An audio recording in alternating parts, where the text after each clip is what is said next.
Hey everybody, welcome to Probably Dad's podcast. It's going to be official episode 1. Um, Phil, this is Evan. Probably dads. We're probably dads. All I mean, right. that's kind of the deal. People say that to me like a lot. They're like, "You're a dad?" Like, dad dot dot dot. I'm like, probably a dad. Yeah. I mean, I have children, but I don't have those white Nikes, and I don't wear jorts, but I'm still probably a dad. I meet the criteria. Yeah, meet the criteria. On most levels. So what do we got lined up this weekend? We are going to interview each other. Gross, but I'm in. And we talked about this last week. That was why it was episode 000. We wanted this week to be our first episode where we actually, if you notice, got the studio a little bit more decorated. It's not a construction site. We're not breathing in dust. Well, we still kind of are, just not as much as before. And on top of that, we've got everything a little more situated, and we're a little more familiar with our setup. Yeah. Yeah. The tone in here, or aside from the decor, but just the background, I think really makes it pop. You talking about Old Glory right now? Yeah. Absolutely. Yeah. So I don't know if we mentioned this before. We're both veterans. Evan was in the Air Force. I was a Ranger in the Army. That's part of our lives, but now we're both civilians, working, family life, just living, trying to enjoy ourselves. So dad life, a good dad life. Thanks for listening, and we'll get started with the podcast after a minute. You remind me of my father. I hated my father. You tell me, who is your daddy? I am your father. And thankfully, some dads took action. Basically, what do they want for Father's Day? For the media to stop portraying dads as buffoons.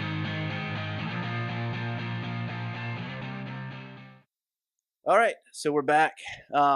So I think I'll lead into this first, kind of, but this will be just a regular conversation. We were both just laughing about you had been watching a podcast today, and I guess they were talking about how doing drugs at a young age can possibly hold you back, and then we were both kind of laughing that maybe we had experimented with some things as teenagers, and we might not be at our full potential. I'm like, you know what? I don't care that I'm not running NASA right now. That's not on my agenda. And then I remembered that you were a contractor for NASA. Yeah. You had openly criticized the level of intelligence of the people working at NASA just because you were working with them.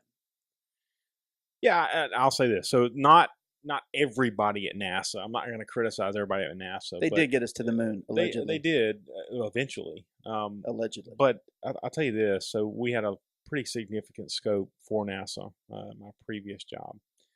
And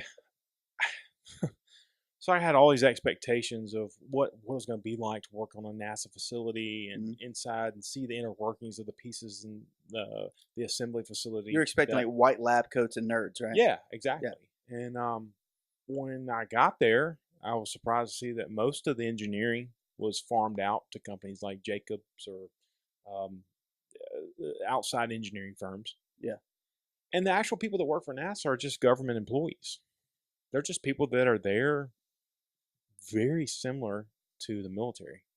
Just kind of... Really? That is... I gotta say this, but they're just hiding out, so to speak. Yikes. So... The specific mission we were on was the core stage mission, which is the core stage in the Pathfinder that'll take us to Mars. Yeah. And the interstage tank and the core stage tank, which we were responsible for transporting from like an outside fabricator that they farmed out. Yep. We transported those components, which were huge. Yeah. 300 tons and above, 300 foot long by 28 foot in diameter. I mean, just these huge what components. Are these? What do these components go to? These are the actual, like the. All right, let me just put it in layman's terms. But Yeah, The I have no idea what you're big talking fuel cell. about. Like the things that like go up with Yeah, the rocket, like they the go up with the actual shuttle, yeah, yeah, right? yeah. Which in this mission to Mars, the shuttle will look something totally different than in previous missions. Really? Yeah, Is that classified? Can you talk about that right now?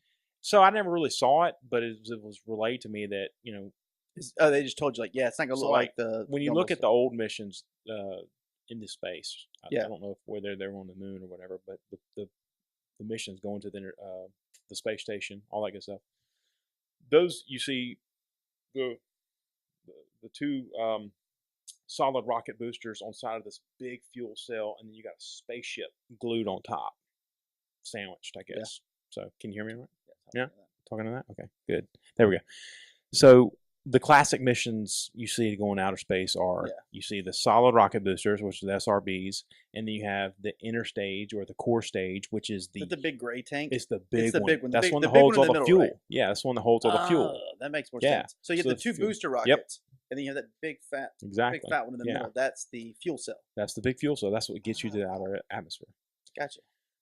So, and for instance, when Columbia or the Challenger, whichever one exploded, that's the one that the solid rocket boosters had faulty fittings on, or I guess you could call them. You know that one exploded on my seals. birthday, my first birthday, Yeah, dude. January It's 28th, very close to mine. 1986. So I was born in 85, January 28th. Yeah. So like while they're celebrating my birthday, they're like, oh shit. Yeah. Yeah. Yeah, we were both infants, but toddlers. But having to go back and work for these guys, I went back, kind of researched and did my homework on all the significance, on all the stress that they were putting on every different little component that we were handling at the NASA facility, because all the stuff was already made. Yeah. We were the ones out there, arm workers out there handling it. But all that being said, I got to the NASA facility and I was like, man, I don't see any rocket scientists. There's nobody out here. Like, yeah, the people that design this stuff are engineers, but I can't say that like The people putting it together are not. No, not at all. Pull that arm down a little bit. Like bend that elbow towards you. Towards me? Yeah. No. Like, see how I got my elbow kind of like this? I got you. Like that? No. That a little bit. And do this for yourself. There you go. Now you can lock it in. There you go. That's what's up, dog. All right. But yeah, like the pinnacle of my career working for NASA. Yeah. Moved to Baton Rouge, opened up my own office over there, was camping out in Louisiana, had all, the mecca of the petrochemical and refining market was over there, and then NASA. So I was hitting all these top accounts, man, meeting with all these really high level. Did you work in? No, I know like your primary focus now is cranes, and that's what you were in before. But there was also like logistics and just moving and dealing with like massive structures. Right? Yeah, the easiest way to describe it was super heavy hauling. Yeah, super heavy transport. So the show on Discovery Channel, Mega Movers. Sorry, we've been on that a few times. I hadn't personally, but some of the jobs that Barnhart's done has, and super heavy lifting. So some of the biggest cranes in the world. We had a crane that could lift 1,700 tons. Yeah, just massive stuff, just picking and lifting. It's I'm not saying that to brag, the mega market, but it was surprisingly pretty simple. Yeah. I can't say that way. Yeah, it's like guys like me out there doing it, planning it. I mean, it's, when you put enough people on something, we can get a lot of shit done. I mean, pyramids, right? When you have enough time with something. That's what you have time, and you have enough time and resources. You have enough resources, right? If you got the material, you got the manpower, or you get shit done. or if you do the same thing over and over again, it becomes not repetitive, but you figure out better and better ways to do it. And I feel like that's one thing I always, and the companies I've worked for have been really good at doing, is consistent innovation. Well, I was actually talking to somebody about this last night, and I was like talking about like, what is intelligence? And I was like, well, intelligence, honestly, is just pattern recognition. That's how you discover things. Like, oh, well, that is just like that. Like, if you've learned something, it's a pattern, right? Like, you're like, okay, if this is truly this, then it should be like this every single time that these things come together, right? Right. Like, if I add 2 + 2, I'm going to get 4, mm-hmm. right? Yeah, so that's interesting. So, like, you're in that field now still, Yeah. right? But to go even further on that, like I think something that, and I've known you to do this as well, but something I do every day, and I try to apply it to my personal life too, but I I try to time myself on Yeah. doing activities throughout the day, and then I try to beat those times. So I consistently sit there and say, it takes me this long to figure something out. And if I can figure it out this long, okay, if I can beat it, that means I'm getting better. I'm with you. No, I'm with you on that, and I think I would do that. But my day, the way it sits now, I just have too much variety. Like you have your job, and your job is, although different shit comes up, right? Like different problems, but like it's all in your lane. Yeah, no, same equipment, same people. Right, Yeah. right. Mine is not that. So I think maybe when I had my personal training company and I was doing that stuff, like I was probably in that zone. But in the company I work for now, and the way that's set up, where I wear a lot of different hats, like I run the compliance department, but I also like meander into the training department and into the finance department and to the HR department. Like I get all in, like, I end up bleeding over into a lot of different lanes. And so the issues, I don't have like a set schedule of things that I do. You know what I'm saying? Yeah, 100%. Yeah. Like the one thing that I do that is regimented would be like, I go out and I told you, like, I write these policy and procedures and I do the audits on them. That I time myself. That I keep a tight schedule. That I want to do better and faster. But that's the only thing I have that is regular enough to where I can constantly revisit it and be like, okay, I need to tighten up right here. Just keep refining it down to a tighter model. Yeah. So yeah, 100%. That's what I do with the policy and procedures. Like every policy and procedure company, I go out and find out who's good at it. I watch them do it. I do it myself. I sit in their spot, and then I write out a policy or way to operate in that lane, and that I know that I try to find the way that doesn't have any fat. That we're not doing repetitive things, and so that I do something similar. But that's actually what I do for the company, not just for myself. That's kind of my lane. That's what I do. It's where these policies I create come from. Yeah. So you're in like crane logistics now, heavy lifting, for a big company here. Working on projects. Your company you guys did like the Brave Stadium, right? Yeah. Other projects over in Yeah, Atlanta. the whole battery we did. Nice. Yeah, it was pretty cool, man. I go there and I'm just like, there's two different. So where I came from was industrial. Yeah. So it didn't really matter how it looked. It just mattered the process of how the chemicals got from one point to the just other. big factory. Yeah. There was no aesthetic value. Yeah. And you come to a place like where I work now, in the career I'm in now, you have the it's mainly commercial. And they do some industrial too, but mainly commercial. Places like the Brave Stadium, the Battery, and all that stuff. So you're really honed in on all the architectural stuff from and even interior. Nice. So we've got to put a crane somewhere. We've got to put a hoist or put some equipment at one place, and they're like, no, we can't do that because there's a stairwell going there. Well, okay, we'll move it to the left here. No, that's eventually going to be somebody's home, and when we finish this side of the building, we have to have plumbing and all this stuff in here, and the facade of the building already has to be up because people are going to be moving in. And you're talking about like doing like apartments and stuff? Yeah. Okay. Apartments, skyscrapers, whatever it is. You still be on the Brave Stadium? It's like people live there. No, and they actually they do. But even more important, there's people's offices there.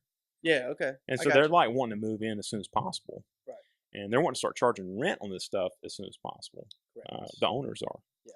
So we've got an owner's rep come to us and like, nah, you can't put a crane here because you're gonna be 30 floors up, 500 foot in the air, and we've got to tie in our crane every 100 foot or so.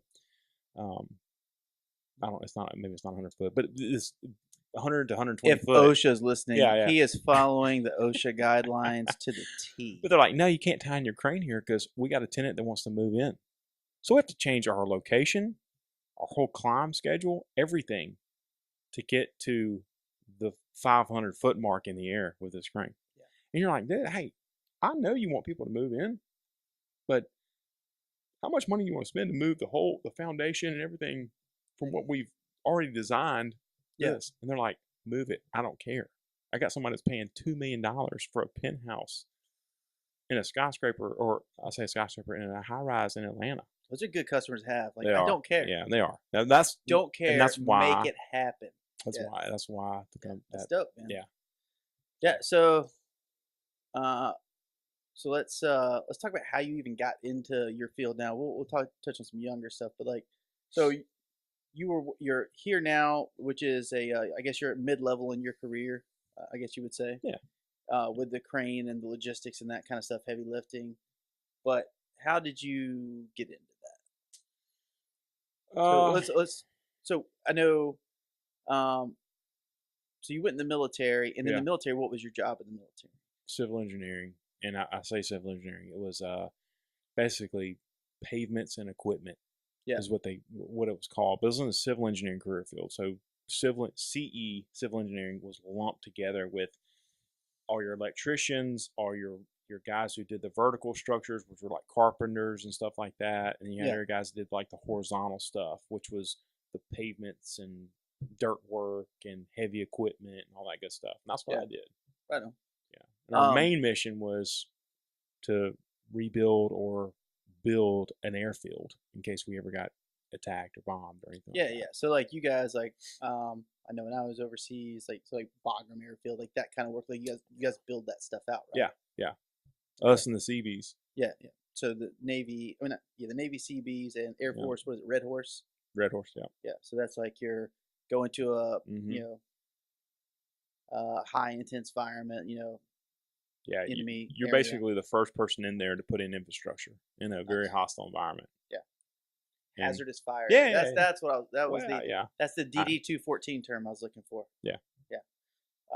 Okay, cool. So you were doing that, and you went in that field in the Air Force. When you got out, and why did you get out? Well, I got out and was gonna go back in as an officer. So let me back up. I graduated high school. We knew each other then, right?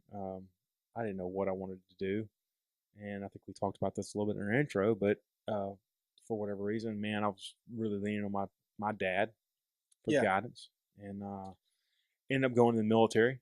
Right. And that was a great decision, and everybody knew it based on what I had going on at the time, which was nothing. Did civil engineering in the military, was stationed all around the world, had a great experience, and decided to get out, and knew I didn't want to be like enlisted the rest of my life. I knew I wanted to achieve something more than that. So I decided I was going to go back to school. Nice. And I already finished probably, I don't know, 80 to 100 credit hours. Yeah. While I was in the military. So basically had my associates, if you want to say that, about a year and a half of school. Got out, was doing what they call the SWORD program. What is that? It's like a scholarship they give you. Yeah. And they give you a stipend every month, just like you're still in the military. So not the GI Bill? I was doing the GI Bill too, so I was basically double dipping, if you want to call it that. And it's totally legal. It is, absolutely. So they give you a stipend to live on, and you pay for your school. It's basically like just being in the military. You're still receiving a paycheck. Mm-hmm. You do that, and then you also get your GI Bill to pay for school. Mm-hmm. So I had that, and when I decided that I didn't want to go back in the military because, man, there are so many factors. I was at school. I didn't want to be there longer than I had to. I originally went into civil engineering degree, and they said that a lot of my credits, not all, but a lot of my credits weren't going to apply to the engineering school. Yeah. So it's basically going to add another year of school. And I said, well, I don't want to do that. I want to be here more than I have to be because I went to the University of Alabama, and they have one of the factors of the stipulations of the thing I was doing was you had to go to a school that had a ROTC detachment for Air Force. Right. And Alabama's got one of the best ROTC detachments there is in the Southeast that I knew of at the time. And plus I wanted to go to Alabama. Like it was the dream of mine, right, to go to Alabama. Yeah. A Roll Tide Oh, situation. a Bammer. I'm a Bammer. Full-blown Bammer. So I go back to Alabama. I think it's going to be this great college experience. And a lot of it was probably the fact that I thought I'd missed out on a lot in college, which I got to Alabama and I clearly figured out it was very clear to me that I missed nothing in college. Yeah, but in fairness to you, right? Had you had that same experience in college, right out of high school, it'd been a lot different because we were still very immature and Very, yeah. So, and I 100% agree. College, post military, whether you want to go back in the military or not, is way easier to do. You get better grades. Yeah. And you don't get caught up in the bullshit because Well, you're not partying your ass off. No. Like you're focused on a career aspect. You are. And the people in college with you are like children. You're like, what is this? Like Billy Very, Madison. Very much so. Billy Yes. Madison in the kindergarten situation where he's just like the giant kid. Yeah. You know? Matter of fact, I had guys there that I graduated with. Yeah. And I'd already served 4 years in the military, and they were still there as sophomores. And I was like, bro, what have you been doing? Like, I've been around the world. I've been in Japan. What? I've been in the Middle What are you- East. And how did I catch you? Yeah, in college. sophomore year, like you've only completed 2 years in 4. And a lot of us, that whole the cliche of you go there, you flunk out, you fail class, it's just you're not ready for it. And they weren't, and they'll tell you that to this day. And I'm not gonna mention names, but I mean it was very apparent. And even some to this day, I could sit there and tell you that me being a part of their life while we were in college helped them. And I'm not bragging, but I was like, no, man, like I just kind of called them to the front. It's a different perspective Absolutely. for somebody going, absolutely, hey, man, what are you doing? yeah. You know. Anyways, so I got out, did that, and the year I got there, they pulled ROTC scholarships because it was 2008. Obama had just been elected. Yeah. Democrat. Yeah. Democrats come in, and I would want to say that probably the main reason it happens is because Democrats, a lot of times they come in, they cut defense spending, and I think they came in and cut defense spending in half. And what do you think the first thing on the list was ROTC scholarships? Yeah. So yeah. Okay. that's my guess. But regardless, oh yeah, I never knew that. Yeah, I never knew that happened. They didn't offer any ROTC scholarships the next year, and they came to me and told me that. And the ROTC commander came to us all and said, he sat all the freshmen, sophomores, and juniors in the room. He said, look, we're cutting scholarships for everybody but the seniors, and we're going to bring them back in the next year. And maybe they did, maybe they didn't. I don't know. But I just kind of decided at that point, man, I feel like God was trying to tell me something. Maybe it was God, maybe it was just my own intuition. But I felt like he was trying to tell me, or somebody was trying to tell me that, hey, let's just try the civilian life. And I did. About that time, I found out about this company called Barnhart. No, we've skipped a few steps, sir. Skipped a few steps. Okay. So when you were in, so the scholarship thing went away. Mm-hmm. Were you working? Yeah, I was. I worked at a feed store. All 3 years I was there. Worked at worked my dick off, dude, at a feed store. It was like slave labor, but it was probably one of the most satisfying jobs I've ever had.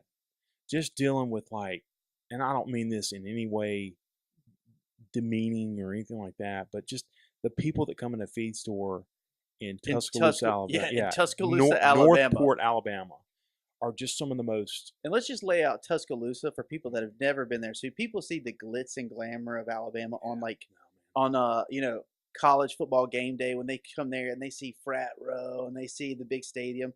Tuscaloosa is Central Alabama. It is the middle of Alabama. There's nothing there but the university. The town is. It's the Black Belt. The soil's some of the most fertile in Alabama, so it's a lot of farming, a lot of agriculture, a lot of hunting, a lot of just a lot of avid outdoorsmen.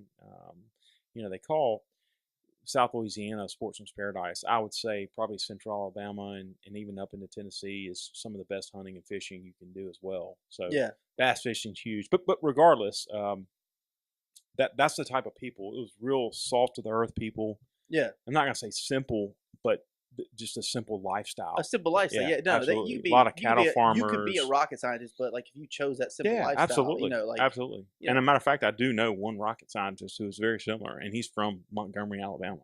Yeah. And a really good friend Is of that the mine, guy you were actually. talking about? Yeah. You go hunting with? Yeah. Yeah. Yeah, really One of good your guy. NASA friends? Yeah, Because you got absolutely. NASA friends. Absolutely, yeah. And just to clarify, when your graduation was postponed, right? Yep. Because of the infamous super tornado that rolled Yeah. through, right? Yeah, the super storm system that came through Tuscaloosa and wiped out everything. Matter of What year fact, was that? 2011. Was it 11 or 10? 11. It was 11.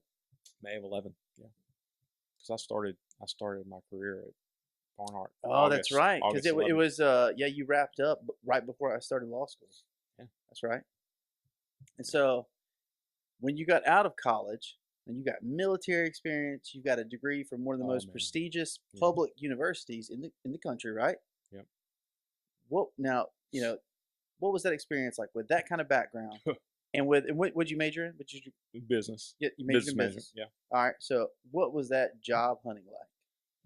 Well, let's back up. Got out of the military, got into college, and got into ROTC. Decided I didn't want to go back into the military Right. as I'm an sorry. officer. I don't want to cut you off. No. You good? Let's talk about the tornado. Okay. Because this was some wild ass shit that you've told me about Yeah. that tornado. Because Yeah, it it literally, you lived. Now talk about where you lived, how the tornado hit, and like you were in the middle of it. Yeah, absolutely. Lost half our house. Yeah, it shaved off the top layer, Yeah, right? I did. And you Took off the second story of our house. Yeah, we were looking at daylight now what coming out of the now, basement. now, so like you and your roommates and I guess their girlfriends, right, all huddled in the Yeah. basement. Is that correct? Yeah. Well, put it this way. I had a girlfriend, and then I had two roommates. One we never saw, and then one had a live-in girlfriend, and the other guy, I don't know if he's ever dated anybody, but Fair. super nice guy, just like country as heck, man. So we had my roommate Drew, who he had a kind of a live-in girlfriend with us, and great chick, man. She was just really cool, and we had a guy from Japan who was on the bass fishing team with these other three guys. I had three roommates, and they're all three on the bass fishing team. And just to kind of frame this up, they all had brand new trucks, brand new boats, and one of the reasons they chose the house that I was living in was because they had a huge carport where they could park their boats under. Yeah, but like, is priorities, it, right? Wait, so a bass fishing team is a collegiate sponsored sport. It wasn't at the time. It is now, I believe. Does that mean they still get trucks and boats? They don't, well, their parents bought them trucks, but the Bass Pro Shop sponsored them and kept them in a brand new bass boat every year. They just had to. They were responsible for selling theirs. How does that mesh with football players getting their brains scrambled every Saturday, and they can't even make a rap video on YouTube and collect money from it? They get their jerseys that are sold, they get no money. Yeah, I know. And you got these other sports that don't have the optics, and they're getting boats. Well, all right. Well, and not saying that illegal boosters aren't slinging money those football players' way. I'm just saying, like, in the open, how does that? Well, you could look at it both ways. Yeah, they get brand new boats. Or is it because it's sports related, right? Because they get new helmets and like that. Those boats are required for them to compete in their activity, right? I don't know. Is that how it works? I mean, because you can't collect money, you can't receive profit as a collegiate athlete. They're not receiving profit either. But I'll say this: if you want to look the pros and cons of being a bass fisherman versus a pro football player, yeah, right? Okay, well, who comes out better at the end of that? If you say you go work or play 3 years in the pros and you're making $1 million a year. Versus a collegiate bass fisherman who gets out and he's probably going to go work at a factory. I don't know. It regardless. Or go on the pro tour. Yeah, dude. The percentage of people that make it, even if they're on TV and fishing, yeah, they get sponsors and stuff. But when they don't win something, a tournament, they don't get jack. They're sleeping in a camper shell truck in the parking lot of the boat launch. I mean, but but what do you think happens to collegiate athletes? Maybe the same thing. It's worse. Maybe it's worse because those guys get passes. They miss the education aspect. They don't learn like a lot of them. I say that. I'm just saying I took it so when I was in law school, I took a sports law class, and we had speakers come in, and our professor had worked on the Olympic committee. He had worked with the Saints, and he was explaining. He's like, and we go through the statistics Yeah. Like, so the average lifespan of an NFL athlete's only 3.5 years. Yeah. Ooh. So you got brain trauma. Yeah. You've got a bachelor's degree, and if you didn't set yourself up, and if you were Body's wrecked. and they're children, right? So if you get out of college at 21 or 22, and you last 3.5 years, you may be 25, right? Mm-hmm. So if you're 25, you have no job skills, you've never worked because your whole life has been sports. Right. Your education has always come secondary, and so now NFL's cut you because you weren't the absolute cream of the crop. Now what do you do? The average. So there's a statistic. So the average income post NFL career of the majority of players that are cut after 3.5 years is 50,000 or less. I was gonna say, I was gonna use 50,000 less. Yeah, it's about 50,000 or less because they end up like managing restaurants and they're pretty much living on their like loose college fame and NFL fame, from what I understand. And it's because like people still will recognize them, like, oh man, you're so and so that played this season, but you made a tremendous catch, and like that's a draw, like either maybe like car sales or home sales or like an insurance business, but like they're not set up for success. And I know the NCAA, and there's been a lot of push to help those people out. But when you said that about the bass boats, I didn't know that, and I was just like, hey, dude, what in the hell? It's when I first got to Alabama, my cousin hooked me up with a tour of the stadium. Yeah. And the guy doing the tour of the stadium was an ex-Alabama football player. Yeah. Tyrone Prothro. Oh yeah. Yeah. The one that got the legend. Horrific leg injury, right? But also catching a ball behind a dude's helmet. Yeah. I mean, Daniel Moore paintings about him, all that good stuff. Maybe some of you don't know who Daniel Moore is, but Alabama fans will. 3 months later, I'm going through the Regions drive-through right next to the stadium. Yeah. And Tyrone Prothro is working he's a teller at the bank.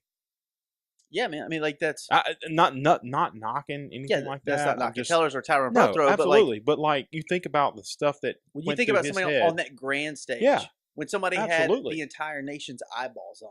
Well, just not even that. But I mean, think about his expectations, his family's expectations, his kids' expectations. Some of them have kids in college. Yeah. But like the expectations when they get in there and they're so good, and regardless of Tyrone Prothro, but like several examples throughout history of collegiate athletes, they get in there, they get hurt, something happens, or they just don't make it in the pros.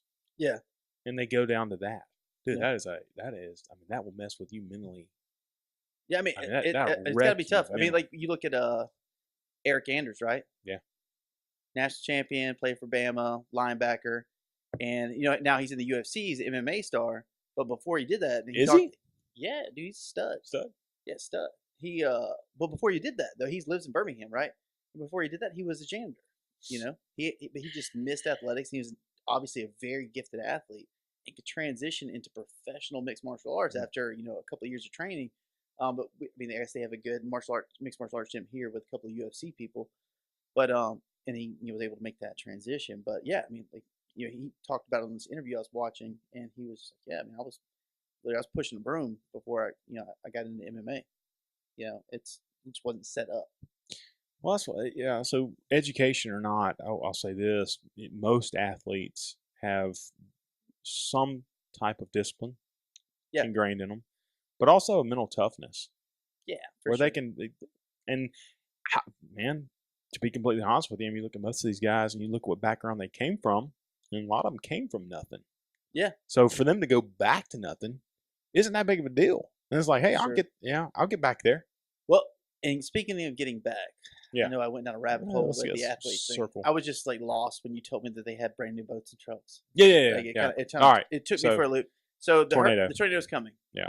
And you guys put the girlfriends and you all get down to the basement. Well, so here's what happened. I'm the oldest guy in the house, and a lot of the guys were like, "What do we need to do?" And I had one roommate who had the living girlfriend. He's from Joplin, Missouri, and he kept telling me, "Man, these tornadoes aren't nothing to mess with." And I'd never been through a tornado. Yeah. I was thinking to myself, all right, it's like a hurricane, man. We'll go, we'll get down to the basement, man. We'll hang out and play cards or whatever. Not the case. So we're watching the TV, and power kept coming on and off. And dude, it looked like the rapture was about to happen, like just a It like You're, doomsday, into right? the world. Yeah, Yeah. I remember watching on the news as it was happening. I remember watching like semi trucks getting sucked up, and I was like, Yeah. "How is that a thing?" It was nuts, man. Started hailing, like golf ball size hail, probably more like ping pong or ball bearing size hail, but it was big hail to me because I never seen hail before. Yeah.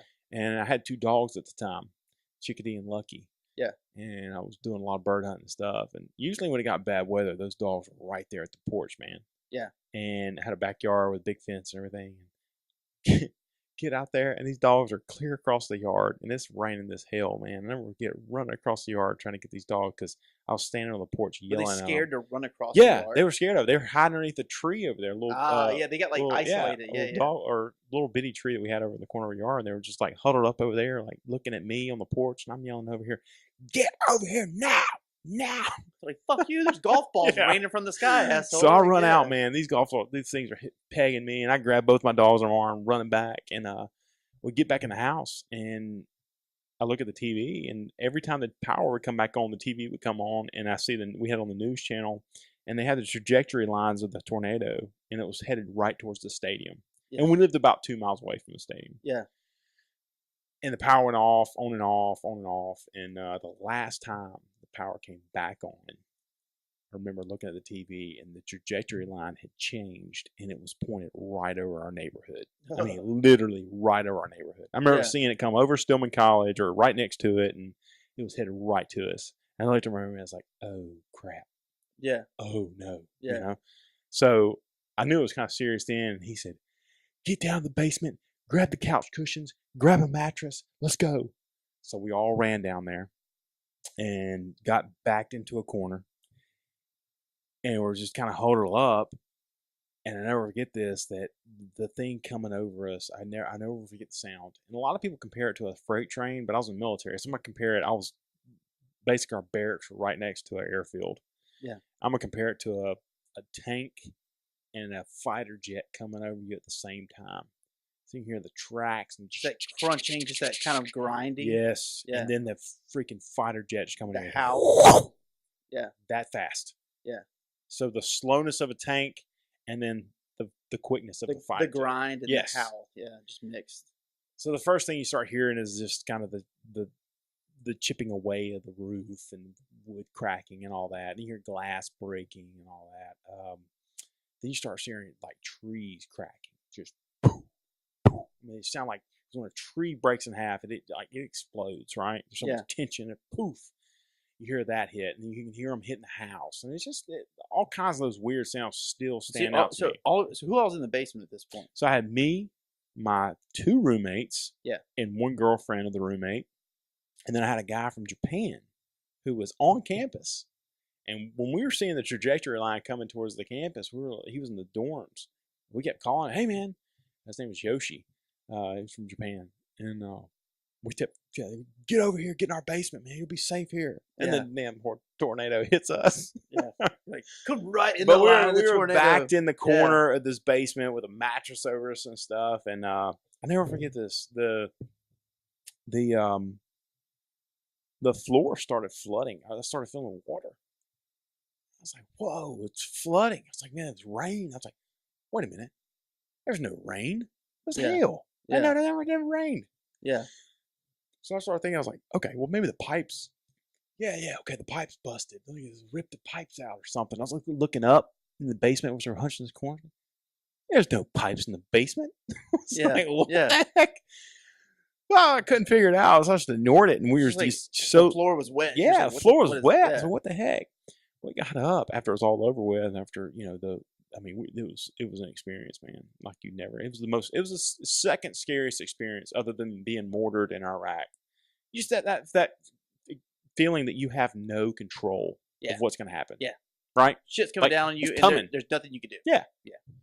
So, and I can imagine some other experiences in Iraq that I didn't go through that other people. I know, but like personally, that was your. Yeah. That was a big one. So we get up, and I'm walking around. I'm like, I'm obsessed with this water. I'm like, where does this water come from? And I look back, and like, it's just in that corner.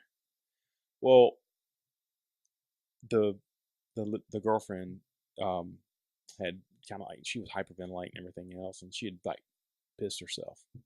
And So let's just say, let's just put that back out there. So the water you were feeling on your feet Warm was piss. that poor girl being terrified out of her mind. Like, I mean, like,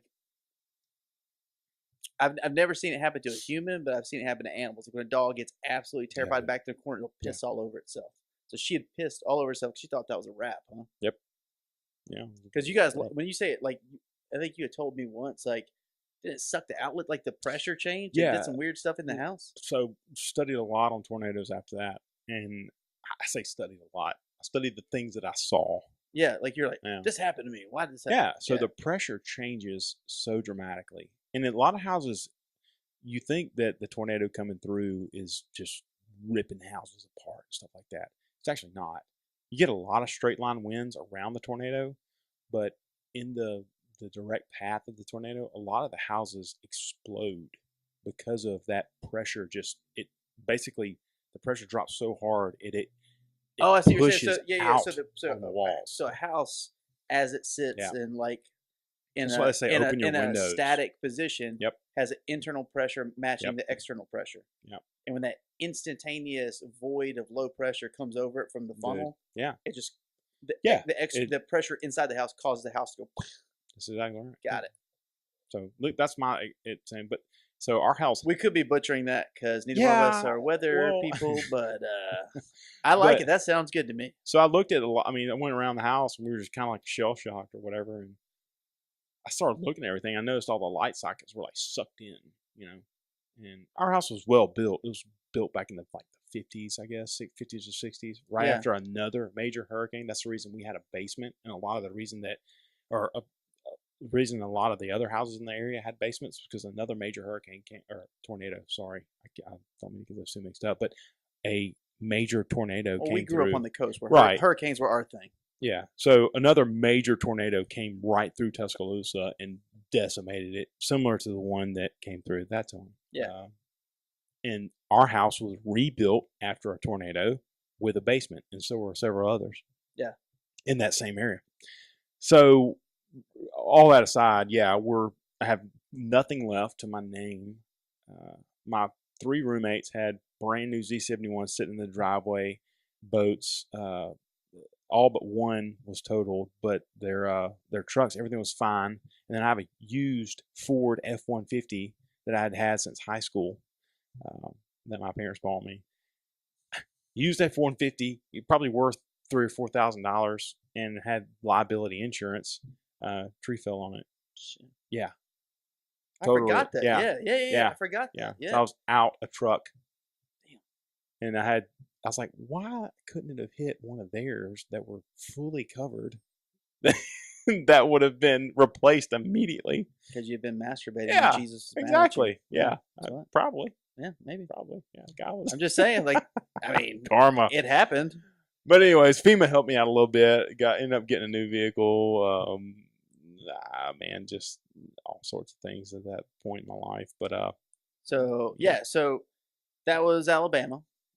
You got your business degree. You worked at the feed store. You were doing construction. Hey, where we're at now? Beer up, and I gotta piss. Go for it. So we'll cut. So cut. We need one of those snaps. We can do it. All right. That's why I just wanted to get like your attention so we can start back at that. Okay. Stop right there. Keep rolling.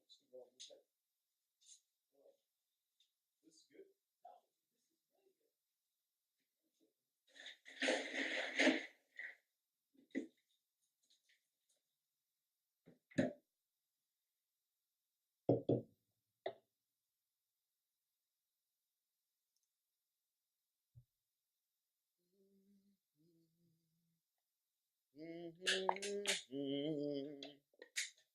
Make a sad song.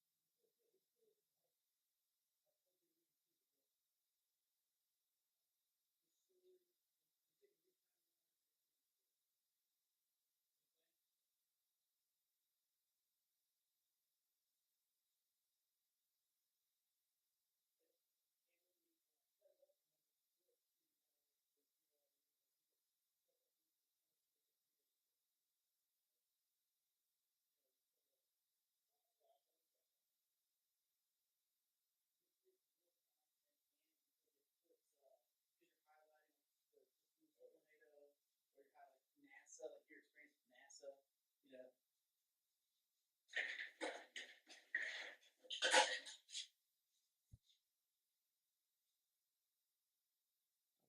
Already got one, man. Is that the last one? Yeah. Damn, I'm with a 6-pack and a half. Or a quarter. You got a couple extra before me there, big dog. Yeah. And we're back.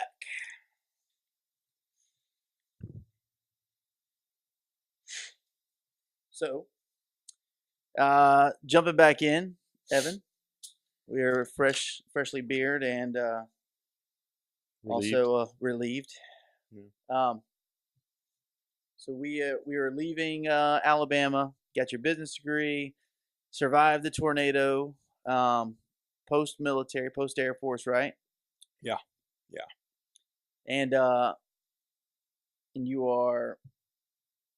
And when you graduated, so what? After you graduated, where'd you go? What'd you do? What was the game plan?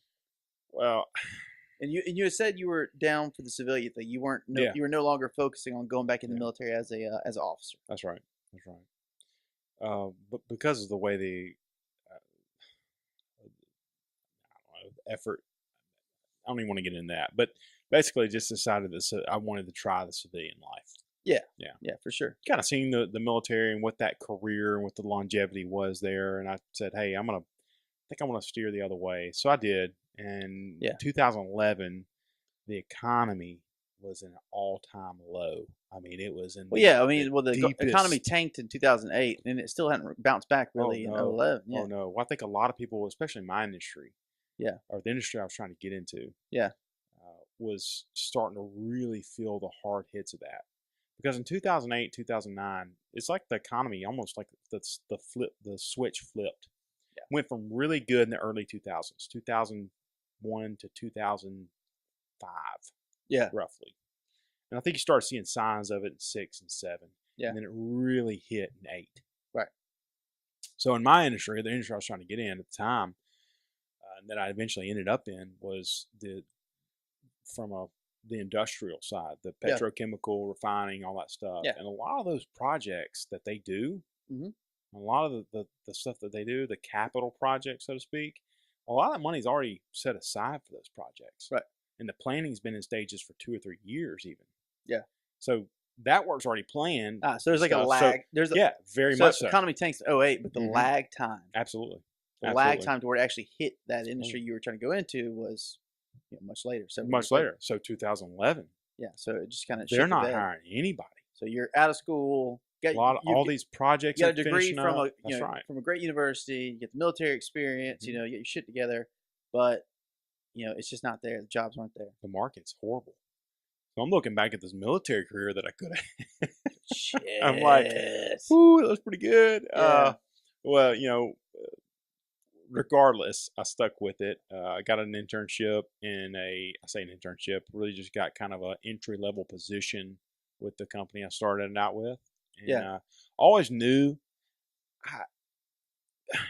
even graduating high school, I wanted to be in the construction field. I liked it.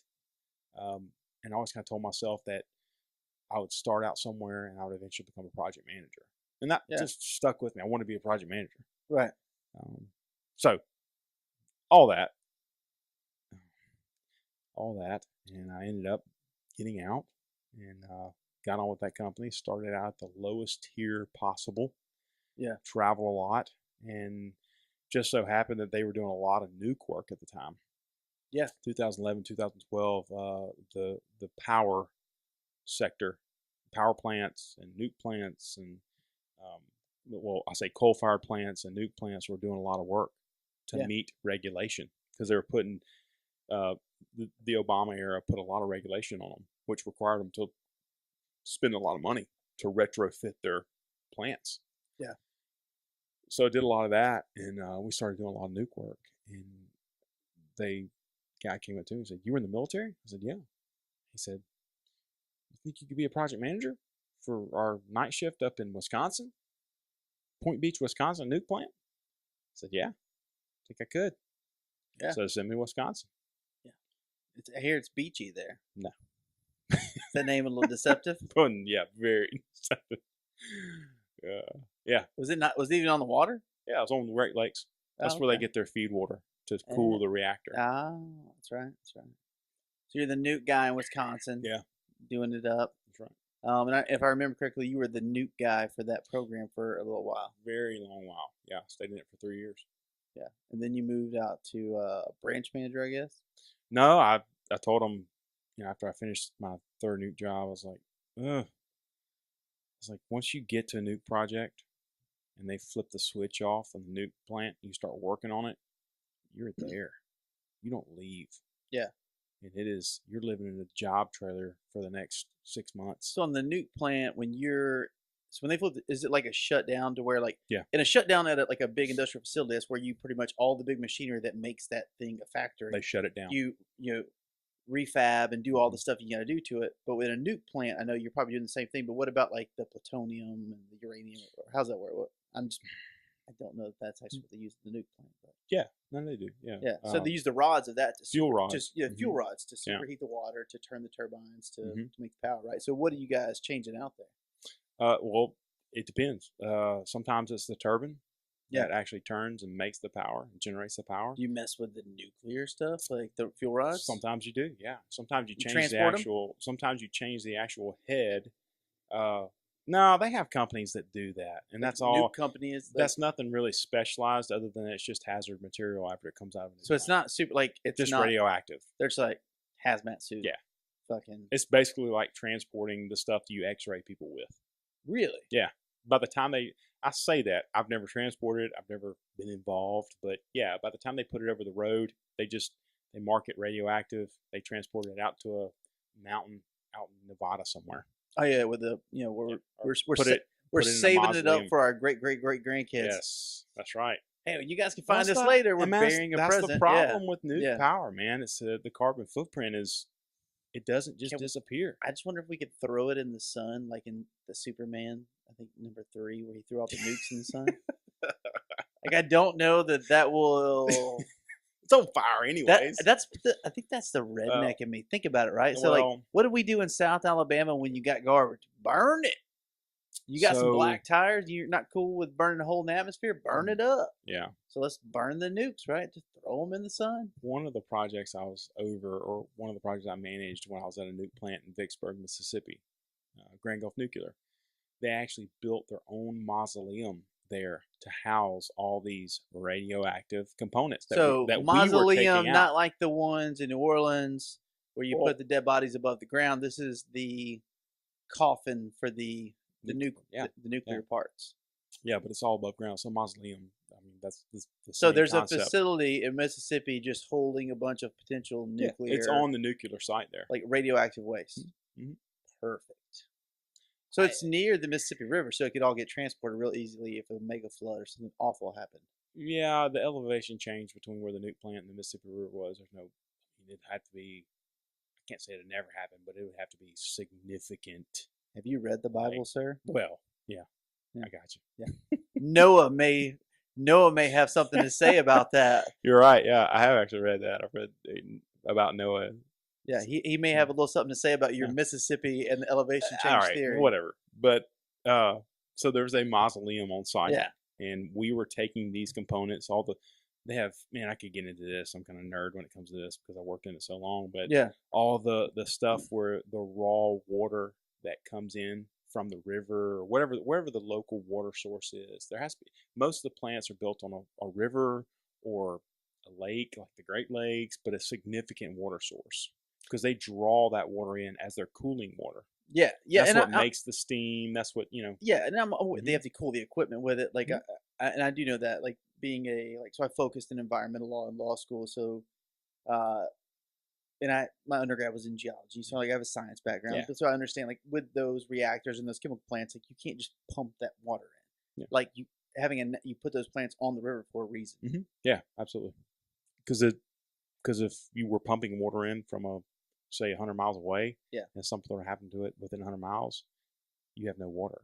And that's Chernobyl. I mean, you get a meltdown. You get a meltdown. So Absolutely. like you've got to be on that like good steady water supply. And they have probably 10 or 15 pumps there that aren't even operational they Just just on backup. Oh Yeah. yeah, absolutely. Just So yeah, that makes sense. yeah, they've learned a lot since Chernobyl, but or Three I say three 3 mi- Mile th- Island, 3 Mile Island hours. Yeah. Mm.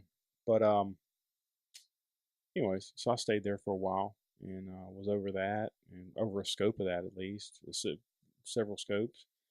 Loved it, but decided that it was time to tap out because I wasn't going to live at a nuke plant for the rest of my life. And there's guys that do that. There's guys that hop from nuke plant to nuke plant and just manage these outages. They're cool with having like Oh yeah, kids with third just eyes and live wherever they got. extra fingers and toes. Not that. Homer I mean, Simpson style, but like the. so I dated a girl that was her Yeah. dad was one of those guys. He was a contractor for a nuke plant. Yeah, they would tell me hire. that. Yeah, They hired him every time they had an outage. He'd come in there and he would manage everything that happened in an outage. And he was good. it's pretty dope. He was the guy. So he's like an ops manager Oh, yeah. for shutdowns. Time they had an nuke plant. He'd come down. He knew exactly what needed to happen. That's right. That's cool. And they lived in Baton Rouge. Yeah. He just drive to the nuke plant every day. Damn. Yeah. Damn. I say that. I'm sorry. They lived in Vicksburg when that happened, but then we went to Waterford Nuclear, and they lived in Baton Rouge, and that's when I was. Yeah, you're making that. Yeah, we left travel. Vicksburg and went to Waterford, and yeah. But anyways, so all that, and I managed that for a while. Did that type of work, and I kind of tapped out after my third one. I was like, I can't do this anymore. It's like it's not a good life. It's just not. So they brought me back to Mobile, right where I was from, and decided to put me on the Marine fleet. And I got really heavily engaged in the marine business, barging and barge cranes, super heavy lifts on the water, stuff like that. And figured out that all the stuff happening on the water at the time, which the economy still hadn't really recovered, but everything that was happening in South Louisiana. Yeah. And that's when they decided to move me to Louisiana and put me over that startup and office there. Yeah. Yeah, I remember that. So you're in Louisiana, and when did you so obviously, and I know we talked about before, you're married now, 2 kids. So when did so you were dating a girl when you were in Vicksburg. When did Courtney, excuse me, I don't mean to your wife, your lady, come in the mix there? Well, so after I left Vicksburg and finished up there and kind of decided that I was wanting to come back and do something significant, it's probably 2 years later. I stayed in Mobile for about 2.5 years, 3 years, and her and I met and got married. Yeah. And had our firstborn in Mobile. Yep. And then I was offered the position in Baton Rouge, Geismar specifically. Yeah. So you guys packed it up. Yeah, I mean she was 100% with it, man. She's like, whatever you got to do for your career at the time. And she had just graduated college. I'm 5 years older than her, 6 years older than her, and she had just graduated college. I was 29, 30, I think. And I was offered that position, and it was a pretty significant position. I knew it was going to really elevate my career. Yeah. And it was just a good opportunity. Yeah. And it was exciting. It was really exciting. I think it was exciting for her.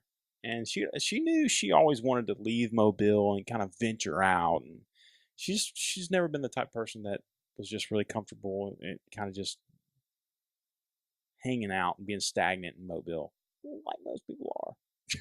That's true. Yeah, yeah. So with all that going on, what now? It's an adventure. Now you have just to go way back to kind of go with the overarching, just situation of just guidance you've received. Obviously, you're not walking through this journey alone. Mm-hmm. You've got 2 sets of great parents that at least I'm privy to know about. And you have your mom and your stepdad Ricky, and then your father Rick. But you've had 2 significant father figures that we always talked about. In your life as you're going through all this. What was their take on it? Well, let's frame that up.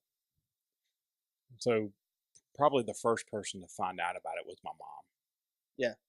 Whether I wanted her to be the one or not, it was my mom and Courtney's mom as well.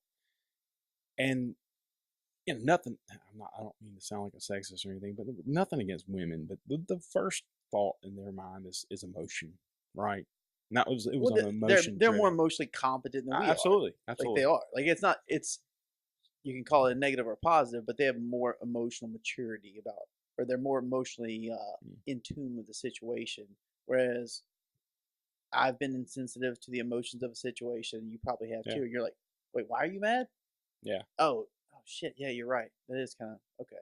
But it was night and day between the conversations I had with my dad and my stepdad and my granddad and the men in my life who were my immediate counsel, and even you at the time. Yeah. Compared to the conversations I had with my mom.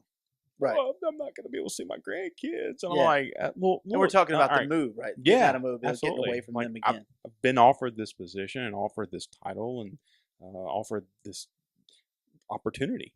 Yeah. And that's the way I really felt about it. And So you're getting a emotional response from Yeah. the women, like, "Oh no, you guys are gonna be away from us," you know. it is not. And it's not negative. They're just It's not. they're cognizant Two of different the schools of reality, thought. right? Like so Absolutely. they're like Blinded. it's real. Yeah. Well, that's not it's real because it does proximally move you away from them, Absolutely. right? And Yeah. they have a fresh grandbaby, you know, the whole Mhm. situation. Yeah. And so what was the male take on Well, so and it really helped me separate the two when I talked to both my dads. I talked to my dad first. I talked to my dad and I said, "Hey, man, here's the deal." And he kind of already knew because I think in his mind, Rick, in his mind, he had aspirations and dreams of doing something bigger than just living in Mobile and working a job that he could get. And he doesn't have a college degree to this day, but building a career or a business in Mobile, I think he had tried just about every which way possible to do that, and never succeeded. And I felt that he had always been trapped, or felt like he was trapped here in this town, and had ties and family and all that good stuff. But outside of all that, I brought it to him, and we were able to really lay it out and look at it from a just pure logic standpoint. Yeah. And okay, here's the pros, here's the cons. Here's why I think it's a good opportunity. Here's why I don't. Your dad's always been a pretty logical guy. Very much so, yeah, absolutely. Except for when we were teenagers, and then he was kind of illogical. And I'm going to get this story out here. I wanted to talk about it last week, but we're going to talk about it right fucking Do it. now. I'm ready for it. Let's go. So let me set the tone about this father that Evan is talking about right now. Rick Bradley loves his son. I've known his dad since I was a kid too. Just seeing him interact with his son, he cared about him being successful and was very hard on him. In a good way. I would say hard on him. I say absolutely. like just keeping a close watch on him, make sure he wasn't just falling off. Mhm. Well, Evan and I, are fun people. I like to You say that. and the Curious. and Curious and fun. mischievous, curious, fun. We like to have a good time. So we were known to be the guys to have a good time in high school, for some people would say. And maybe our last spring break ever in high school, that people that came to us with monies, allegedly, to absorbent amount of cash. a lot of money for children to try to buy alcohol, so I've heard. And so We were the only ones that could get it. because we looked old as shit. You had a Yeah, beard in I the had a eighth beard, grade, yeah. and I have Yeah. a giant forehead. And this is not a receding hairline. I want to get that out right now. And if you talk about it like Ryan Schaub, karma gets you. Karma. Yeah, he's bald now. He My always friend- talks about your forehead. He did, Now he's like- he's got invisible hair in the back. Yeah, he's Like, yeah, exactly. Yeah, snuck up on him. yeah. He's missing the hair from the top of his head now. My forehead is still big, but it's not going anywhere. Just to point that out, Mr. Male Model, Yeah. Zoolander. So, with all that said, kids are gonna drink and do whatever, and we were doing the stupid drinking thing. And me and Evan, because we looked old, we could typically BS our way into buying alcohol. And once we got in somewhere, we would Well, just you had a real ID, a military ID that you could go and be. Well, I had my DEP program ID, right, which is delayed entry program. And so, like, I would flash that, and people were just so jacked because Yeah. it was right after 9/11. Oh, dude. They were like, "Green means go, brother." I'm like, "Yeah, it does." let's fucking get some alcohol and get That's this party right, started, man. bro. You know? And so we became like the alcohol peddlers, which was terrible. Yeah. Whatever, it's people my own age. It's not like I'm contributing to juveniles because I was a juvenile, so me and Evan spend several $100s worth of money of all these kids on alcohol, and he's got it in his truck. Yeah, they've got our number on speed dial, waiting for us to get down the beach. Yeah, these kids are jacked, ready for spring break because they know we're the alcohol dudes. We got it set up, A truckload of alcohol. And literally his entire back seat of the truck he was talking about earlier that got smashed in the tornado. The entire back was just filled with handles of the cheapest gut rot liquor that every high schooler gets massive wood for, like Aristocrat vodka. Thank you so much. Garbage liquor, just tons of it. The big thing was 40s. Everybody was like, get us some 40s. Yeah, let's go to Mississippi, get some 40s. They got hot before you can drink them. Yeah, so gross, but we had it. So his truck's full of it. I'm at my house. And I'm not thinking about anything. I forget, like, if it was early that day we bought it. I forget what the context was of the day. All I know is I get a phone call kind of in the middle of the day on like a Saturday or something, like leading into spring break before we go down there. I think we went down there on Sunday or Monday, and it was like the weekend, thereof. And it's, hey, Phil, we got a problem. I'm like, what? He's like, the alcohol's gone. Fuck are you talking about? We just spent like half of our senior class's money on alcohol. People giving us money to do it. And he's like, dude, the alcohol's gone. Somebody stole it. I was like, what? Well, we parked at your house after we bought it. All right, so, you lead into that part because I'm fuzzy on that part because you had the alcohol in your truck. Yeah, well, we went to base or the post exchange there at the Coast Guard base and all that, and you used your military ID. We bought all of it, all that, and then we actually went to another place that just didn't care if we were underage and bought it. And then we get back to your house, hung out, kind of took account for it all, and then I went back to my house, went to sleep. Woke up the next morning and did some things that morning. Afternoon came around, still had it in the back of my truck. Got back to my house and looked at my back seat, and it was gone. Like, gone. Every bit of it. And this isn't just a little amount. It was like boxes and crates full. It was gone. And I, for whatever reason, just noticed it. So first person I called was the place where I think I spent the night at your house that night. Oh, yeah. You spent the night. Yeah, so you spent that night at my house. I said, what the heck? Did you take all of it out? And I didn't even glance in the back seat of my truck or whatever until that point. And, did you ask my dad? Did you come over to ask my dad? I came back to your house and asked you about it. And I said, what happened? Yeah. And you were like, I don't know. Maybe my dad found it and took it out. I don't know. So we started like looking through all the stuff in your house. So by the way, we're trying to ask my dad without letting him, tipping him off. So we're like, I got this. Yeah. You're right. Carl is your dad. Carl is sitting out in his driveway talking to the neighbor. Yeah. And they're out there drinking a beer. And me and you walk out there and we're like, hey. He's like, hey, what's going on? He said, what are y'all doing? And you looked at him and said, hey, Dad, did you by chance find anything? He said, the hell you talking? Well, find what? He said, or you said, did you find any, did you see anything in Evan's truck? That might look funny. He said, what the hell are you talking about? He was clueless. And the look on his face was just he was getting pissed. He was getting mad. Yeah, what are you saying? Leave me alone. Yeah. So just the confusion and all that. So we clearly realized it wasn't him. Yeah. Backtracked my steps that morning, went to a friend's house for hours, kicked in the door, just knew he was the one that had to have it. He was clueless, threatened him with an inch of his life. Oh, that's right. Finally. Yeah. Forgot about that. Yeah. Yeah. Finally, we're riding on the road, and I called my dad. Stopped at a payphone, called my dad. Payphone. This was before cell phones. Payphone. iPhones weren't invented? Nope.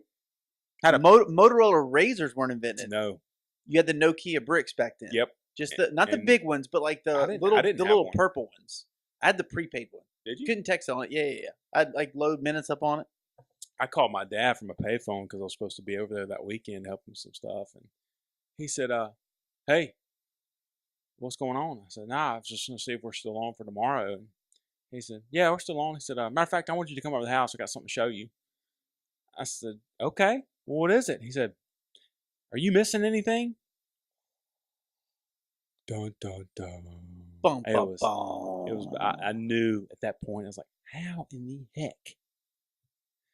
So in that story, in that morning of, after I figured out the alcohol was missing, I was actually in the Target parking lot, and I got back in my truck. I actually bought a bathing suit for spring break. Yeah, yeah. Well, apparently Rick Bradley was rolling through Target that day and saw my truck sitting there and was going to get out and leave a note on it. And dummy me. What a nice dad. Yeah. Dummy me. He had a key to my truck. Just so happened, he looks in the back seat and sees enough booze to feed a Russian army. Dude, yeah. Yeah. Like the amount of booze we had. Because like we spent like probably $500 on the cheapest alcohol because it was stacked to the ceiling. Yeah, it was in my back seat. No lie. Yeah, it was intense. It was pretty heavy. Probably didn't have like a strap or something like that. But anyways, confiscated every bit of it. I can imagine every bit. Like now that we're talking about, I wonder how pissed he was every time he picked up a box full of like booze. I bet he was just like, dude, it was like crates of booze. Yeah.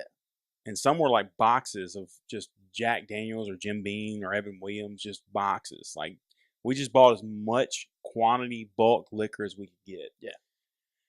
So I don't know what he's thinking. He grabs it all out of my truck, puts it in his truck, and just goes back to the house. And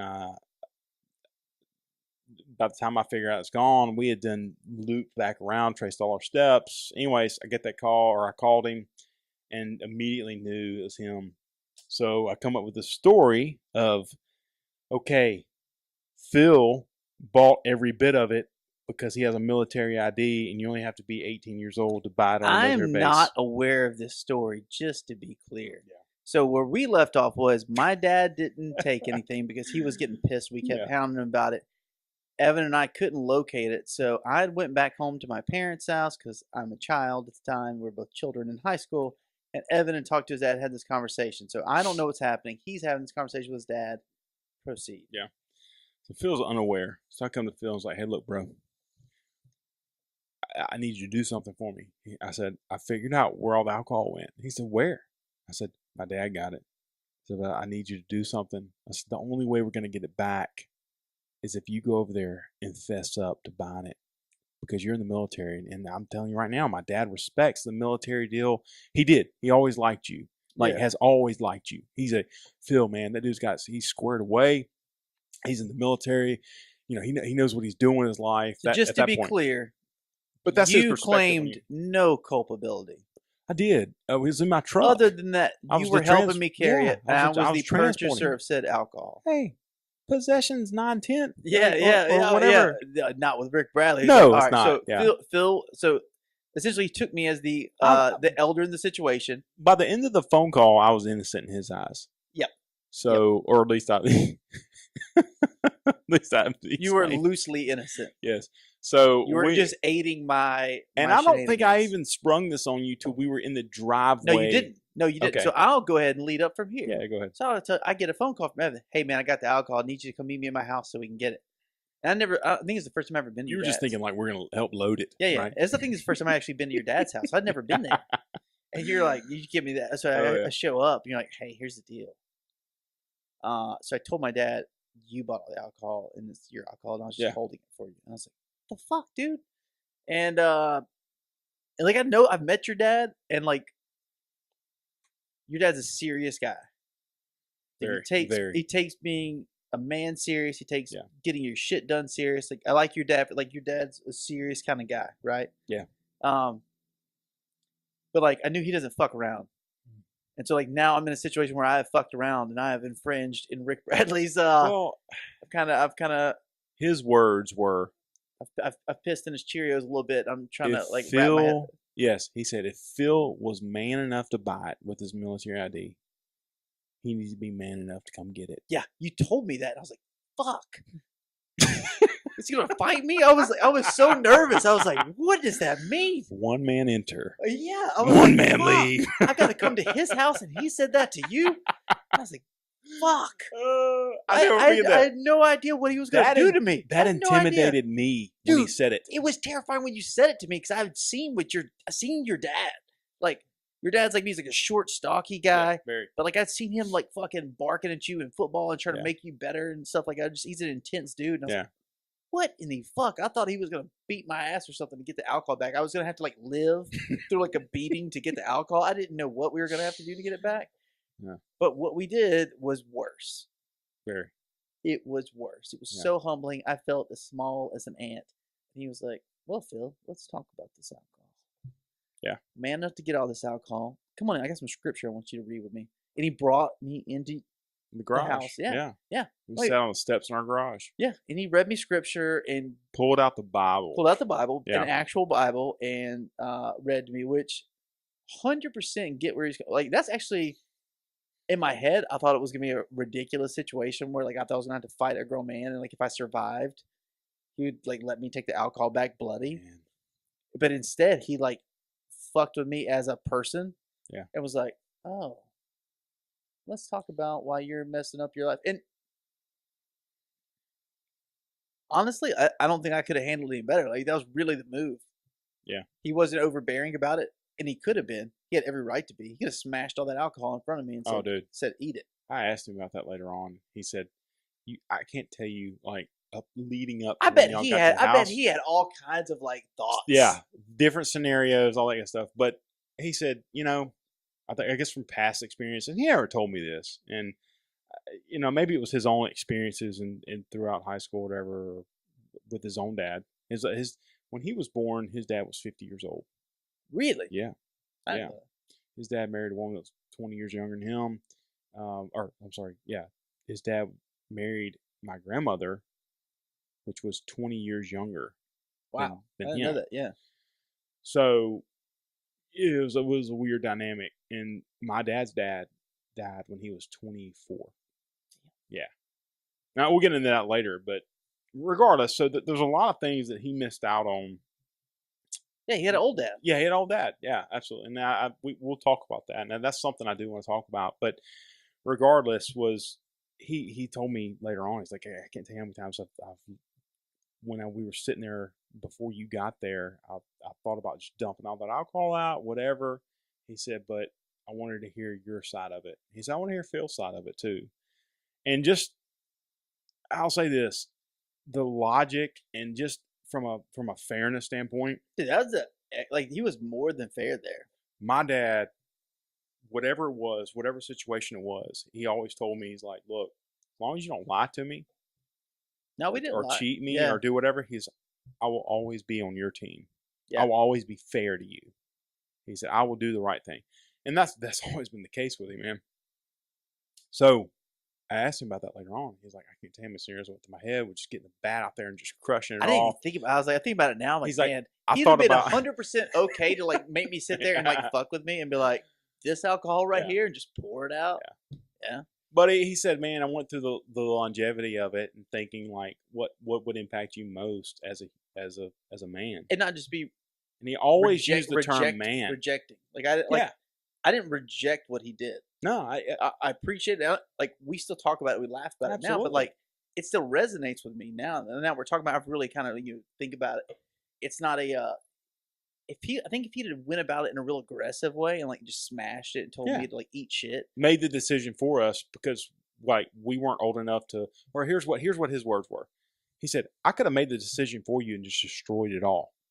He said, and this is horrible because you're thinking about liquor, right? You're just going to get brain dead drunk at spring break. But he said, I could have made the decision for you right there. And he said, and I wasn't expecting, like, I knew you weren't going to like smash it or destroy it there if I left it up to you. But he said, I wanted to hear your side of it. One. Yeah. He said, so you're a man at this point. We were 17, 18 years old. Yeah. We were both 18. Yeah. We were already over 18. Yeah. So he said, you're a man at that point. He said, you're going to live with your decisions. He said, so regardless of what happened, he said, if you whatever happened was going to happen after you left with that alcohol. He said, I can't stop you from doing whatever you want to do at 18 years old. So long story short, he said, so you had to make the decision. And he said, I wanted to hear your side of it. Yeah. And I wanted to for all of us to make an agreement. And then he said, I wanted you to know how I felt. And that's where the scripture and all that stuff came in. Yeah. I mean, that's a super composed way to deal with that situation. It was, man. It was. I don't know And that I I could have respect had it. that composure in the same situation. No, Because, like, I think about it now. Because I'd have been like, fuck you, you little shit. Yeah. Like, no. Yeah, dude. Like, Yeah. this alcohol, right? Just poured it out in front of you. Just to be like, what are you, like, no. You know Yeah. what I mean?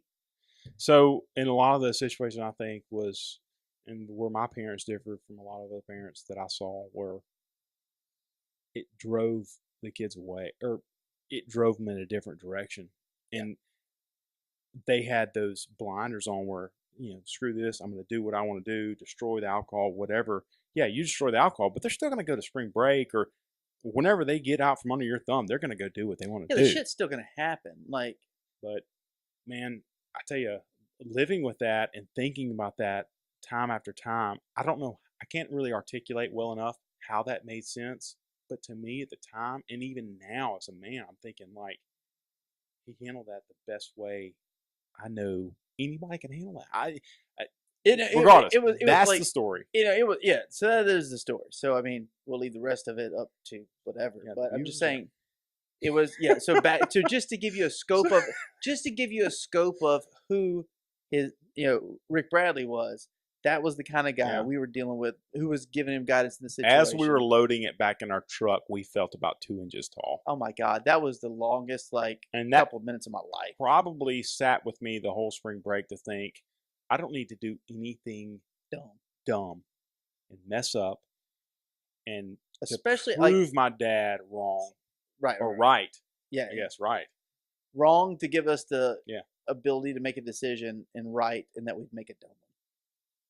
That stuck with me longer than what some of the other people's parents did, was just ruling the authoritarian way and like no, and then they just rebel when they're not looking. Yeah, my parents had a wasn't the same. It wasn't as involved, but my dad had a very logical approach. It was so logical, so weird, because it was just like, don't get caught. Like, if it's not, like, if you don't get caught, then you're obviously not doing anything that bad. Like, it was a good standard. It was just like, if you get caught, like, your grades are good, you're doing good shit. Like, if you get caught and like your grades are fucked up, like, if you're not a problem to anybody else, then I don't care. Like, you abide by my rules. You get home when I tell you to get home. Well, that's the way the real world works. It gave me pretty much real world rules as a My kid. boss doesn't care what time I come into work. Yeah, as long as you're getting, like, Yeah. you're As long as you get your shit done, I don't care. it was real world rules. It was like straight A's. Okay, already set to go to the military. I'm not asking you to pay for my college. All good there.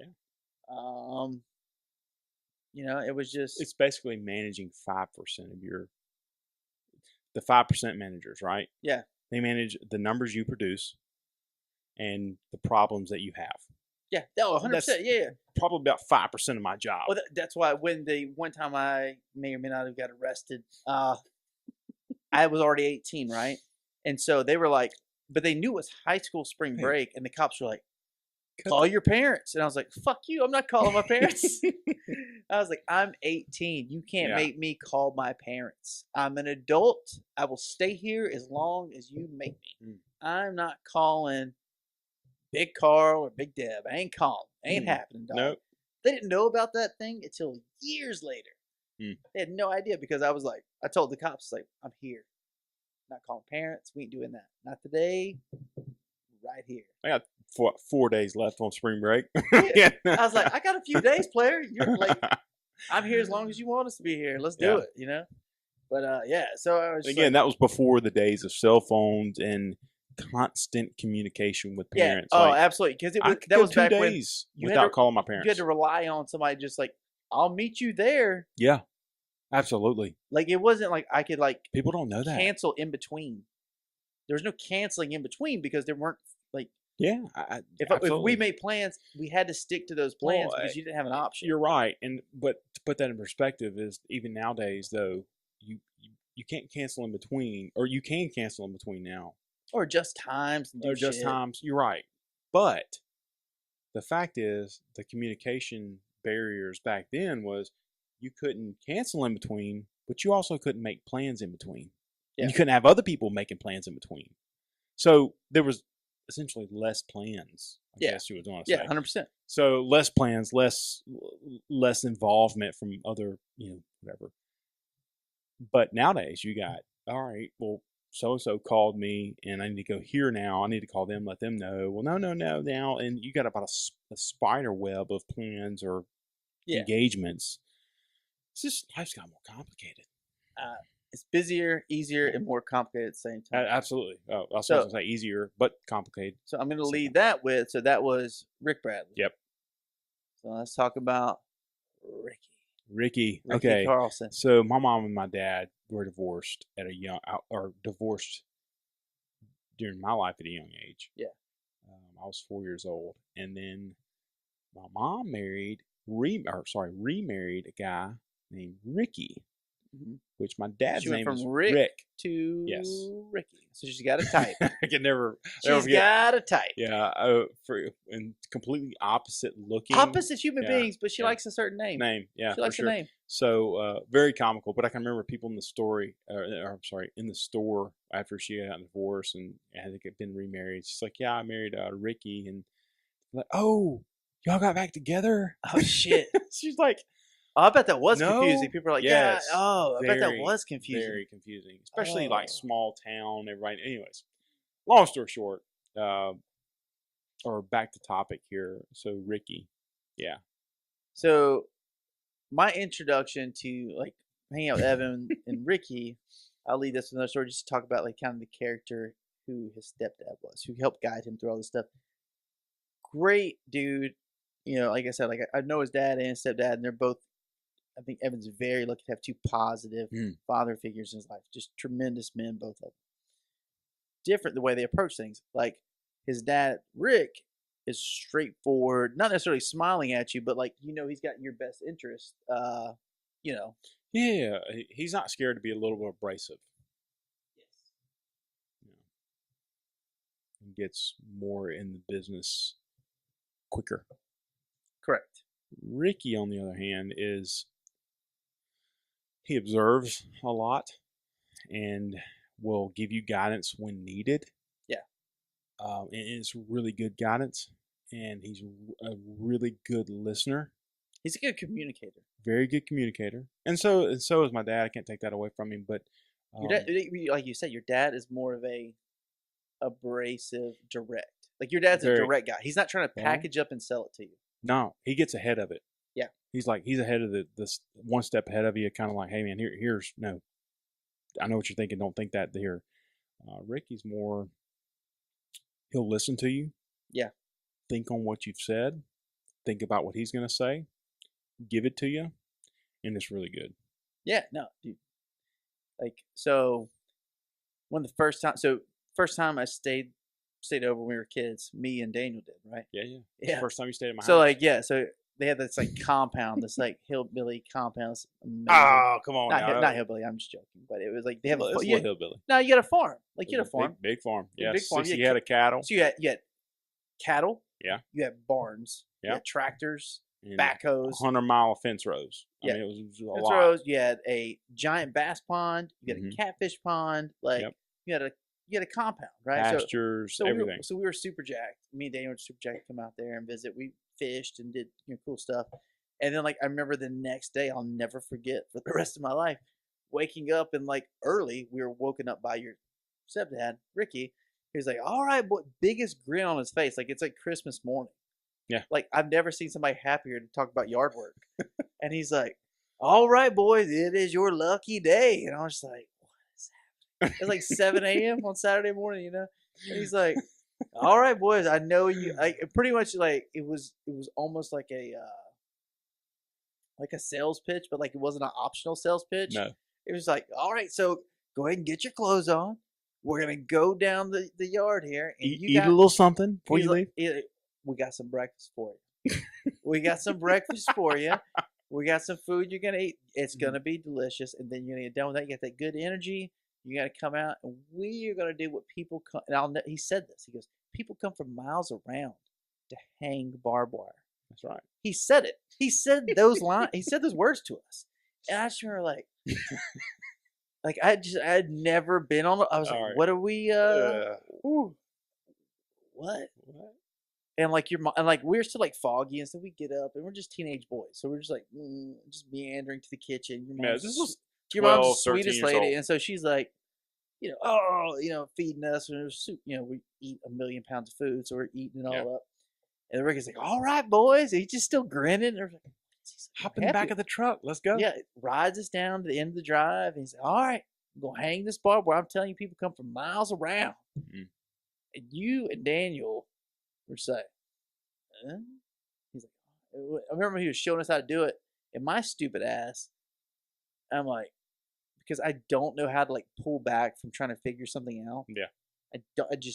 I'm like, if somebody's playing a trick on me, but they put a puzzle in front of me, and the trick is the puzzle, I will still dive into it. I'm like, yeah, I got to do it. Yeah. And so Ricky's like, all right, get in. He shows me this thing. I'm like, yeah, hang barbed wire. I like learn how to twist it, do all this, and you and Daniel were like, what? I'm like, you guys aren't good at this. I'm good at this. I was like, oh shit. Yeah. I'm just being dumb right now. I'm like jacked. I'm completely like hook, line, and sinker for Ricky's pitch about hanging the barbed wire. Yeah. But he always let us come out and enjoy his property. Yeah. Never had a problem with it, and always took good care of us when we came out and visited. He just wanted free labor. Yeah. But he provided a lot. I know. He provided a lot for us. So I mean, like I enjoyed. You had two. One was a hardline guy, and one guy was a more malleable, but still made you put the work in. Yeah. Guy like this. Both of them wanted you to do the work with the same philosophy, but just had different approaches to it. So I'll say this. I've never shared this with anybody other than my real dad, my biological father, Rick. So he goes, and this was, man, it was weird for me at the time. Yeah. But he goes, I think I figured Ricky out. Hey, I was about 10 or 11. He said, I think I figured Ricky out. This is after my mom being married to him for 6.5 years. Yeah. After my mom and dad had got divorced, right? Yeah. So I'm thinking, like, what's he about to say about my stepdad? And this is the first time he'd ever said anything. He said, Ricky is the mouse in the butter. No, Ricky is the mouse in the milk. And he said he likes to, how did he say it? He said, no. He goes, Ricky likes to butter you up. I'm like, what do you mean? He's I noticed this about Ricky. He said, Ricky's the guy in there. He's the mouse in the milk, churning his little legs, and he sees other mouse or other rats up on the hill. He said, come down here. Butters, this milk's great.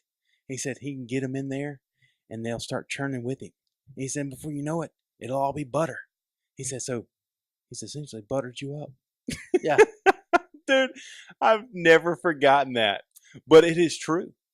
Ricky, the house. I just told you. Like, yeah. I just told. Like, he could sell. He came in with the biggest grin on his face. Like he had Christmas for us in the living room. Like knew he had a lot to do, and probably nobody to help him do it. He was like, "I'm gonna go get these teenage guys in there and figure out how." Oh, you guys enjoying that fishing pond I got out there for you? I got some breakfast in there for you. Got some more fun for you. Got hanging barbed wire. That's right. Boys. That's right. But but my dad was like, he's like, I figured it out. He's like, because everything Ricky tells you is going to be great, whether it is or it's not. And you believe that, and just being around him, is kind of great. Ricky's a great guy, and has always been. Yeah. But at the end of the day, it's like, man, this sucks. But golly, dude, that Ricky, man, he's such a great guy. Such a nice guy. I love him such to death. A nice guy about it. Yeah. But I'll tell you this, he came to me a couple of years ago, and this was probably right after I got out of the military, so it's been a while. It's been probably about 10 years ago. He said, Evan, I'm proud of you. And I said, why? Man, after the hell I put you and Mom through, getting in trouble, getting arrested. I mean, I was just stupid. Just stupid. And he said, man, I'm proud of you. I said, why? Because of the military? He said, no, nothing to do with the military. He said, but he said, I can remember, man. He said, I bring you out here. And he said, you invite your friends out here or whatever. And no friends in particular, but I think it was, I know who he was talking about, but it was a friend of mine from Daphne, and he said, "I invited your friend out." He said, "I knew when I made a difference in your life." And he said, "I had you out there one Saturday morning, so I woke you up early, took you out there, and we were working on the tractor." Yeah. He said, "I asked you for a monkey wrench or a crescent wrench, whatever it was. I can't remember what tool it was. And you went straight over there and got it and brought it back to me." And he said, "I looked over at the other boy you had over there with you that night." Because I was obsessed. I always wanted, we lived on a farm, and there was nobody for miles around. I didn't live in a neighborhood or anything. So I was always obsessed with like getting like people to come out and spend the night with me. You would abduct us. Yes, I would. All right. You We would get get into that later. yeah, But yeah. regardless, he said, "I asked your buddy over there to go." He goes, "Hey, man, I want you to go over there and grab me I don't know, what, some tool, right?" He said the guy walked over to the toolbox and looked at it. And he said, "I don't know what that is." And he said, "I looked at you. I told you to go grab it. You went back there. You grabbed it. You brought it right back to me." He said, "I knew then you're going to be all right." And I said, "Well, I hear you." So that stuck with me, and I knew, I don't really know how to frame that up or how to say that was his style or that was his parenting method, but it did, man. Well, I think you were saying you listened to him. Very much, yeah. Like it wasn't. It was like he at some point told you what that tool was, and like you knew you were. Yeah, if he asked you to do something, you go do it when he asked you. You know, you listened to him, right? Yeah. But dude, when he told me that at line, it pulled on my heartstrings. I was like, yeah, man, for sure it would. Yeah, that's that's a big deal. Pretty gripping. Like he said, So- "Man, I knew I made a difference in your life." You've got those two guys now. You're getting ready to move to Louisiana. So what's the guidance you're getting from them on these moves? You got a wife, you got a baby. So that's the gravity of the situation, right? Yeah. Going back to what we said earlier, was the female aspect was, "I'm not gonna, don't move away. I won't be able to see you anymore. I won't do this." Well, the male aspect of it was, it's going to be a better opportunity. You're going to grow your career. You're going to build your resume. You're going to provide a better life for your family. Yeah. I don't see the downside. Yeah, I mean, I think I heard or read somewhere, it's like that women care more about people Mhm. and men care more about things. That's Like right. things in the way that they provide for a life, and That's right. women in the way that how people interact with each other. Hunt, man. That it's just it's like, I know I have to care about other stuff so we survive. Women know that they have to care about us because they carry us. That's right. They carry us as humans. And so they have to care about us.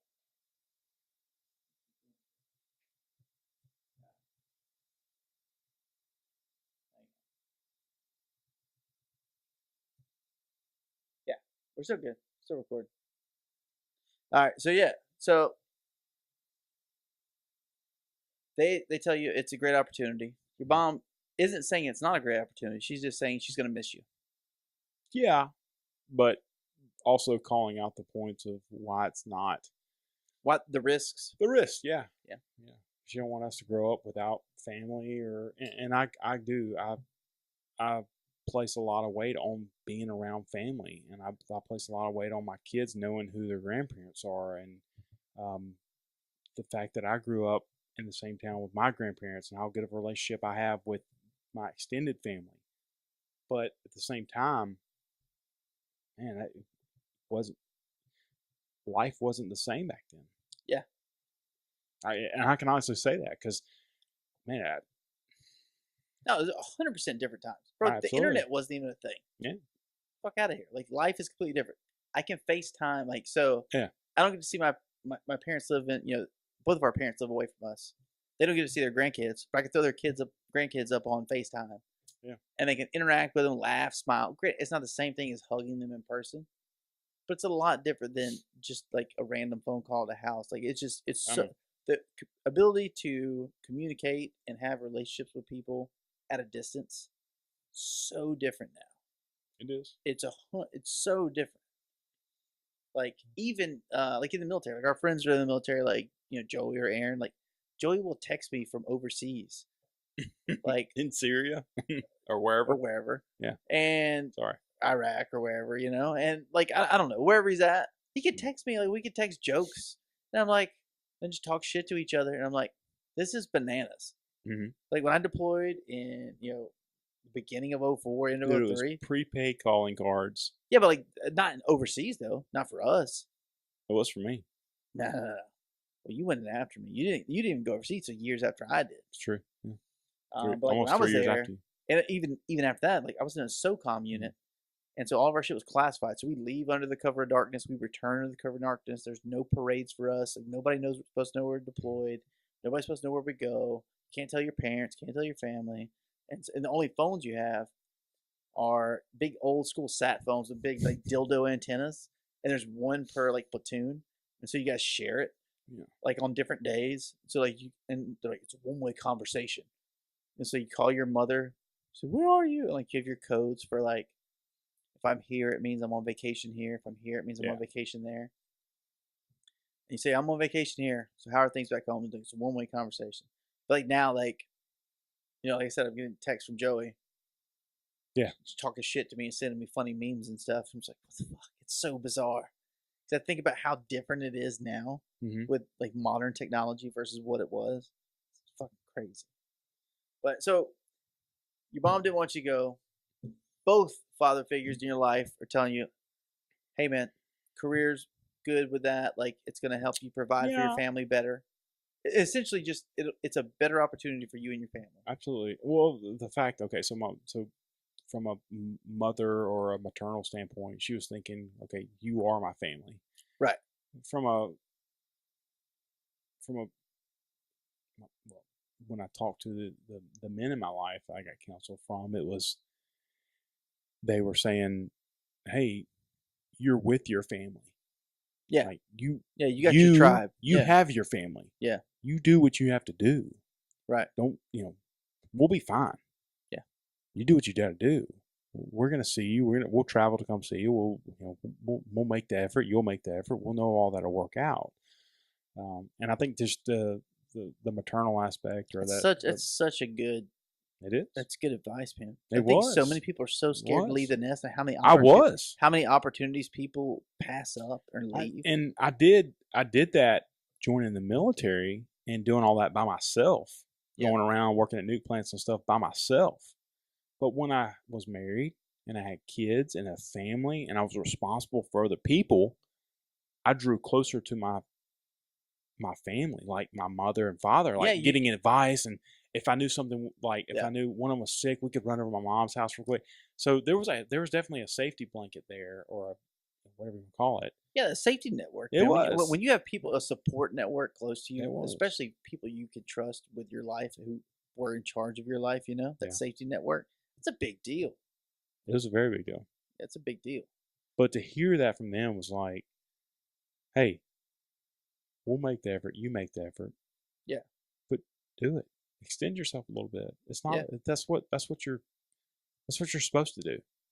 So that was the advice. Yeah. And that's what, regardless of Courtney's input or anybody else's input, when I seek counsel for those things from my fathers. That's the decision I landed, and I felt like that was a solid decision. Yeah, I think it's good advice. It was good advice, and I knew in my gut, my unction told me that. Your balls. It did, yeah. Between your belly button and your kneecap. Thighs, yeah. Yeah. Belly button, thighs. You got those good decisions rolling out. Yeah. No, it was. I just knew. It was like, that's okay, good, man. Yeah. This is what a man's supposed to do. And I really had that feeling, as corny as that sounds, but I was like, hey, I'm a man now. I've got to make this decision. It's on me. Yeah. It's my responsibility to take care of them. And that's really what it came down to. Right. So, and honestly, there's guys out there that make a lot more, probably, I'm not going to say a bigger decision or something that weighs heavier, but something that might seem like it's more geography between the safety net and where they actually go. I mean, there's people that move to California every day. But for me at the time, and me and my family moving from Mobile to Baton Rouge, 3 hours away, that was a big deal. It was a big deal. And with a newborn and all that stuff. So it was new, but I felt like I was very comfortable with the guidance I had. Yeah. So you got in Baton Rouge. You're working. Working. Yeah. We talked about worked my dick off in Baton Rouge, dude. I remember because I remember you. I mean, I remember you're traveling a lot, man. Yeah. You're essentially working from scratch, building up Mhm. that branch, if I recall. And then I'd moved up here. Mhm. I'd moved up here, and your wife had sister up here, and her Yeah, we husband. were opposing cannons.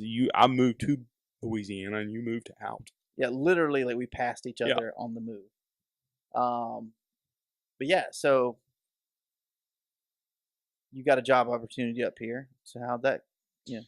Yeah, so all that panned out. I mean, loved Louisiana, and Louisiana was really good to us. We always knew that we would eventually want to come back to Alabama, I guess you'd say. Not necessarily Yeah. closer to home, but we Closer knew to we'd want to come back. family, Yeah, yeah. And Courtney had a sister up here, and at the time, it was a really good opportunity.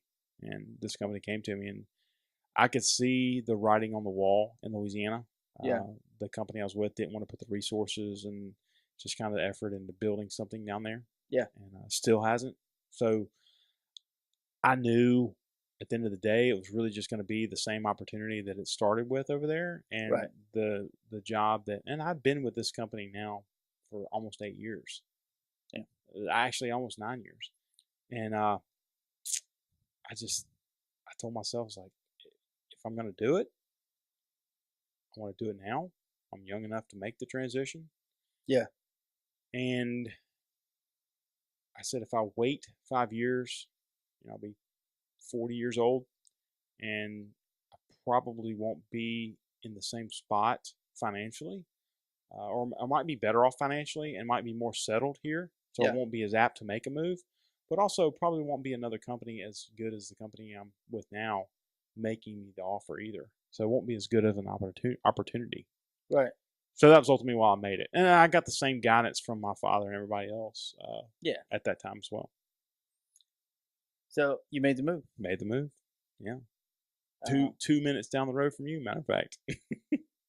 Well, not at first, but when you guys were shopping for houses, which I still like to like poke fun at Corey, and like I really appreciate you letting my best friend move in like 2 minutes down the road from me. Yeah, that's not why we moved here. Yeah. Okay. Bullshit. If, whatever you want to say.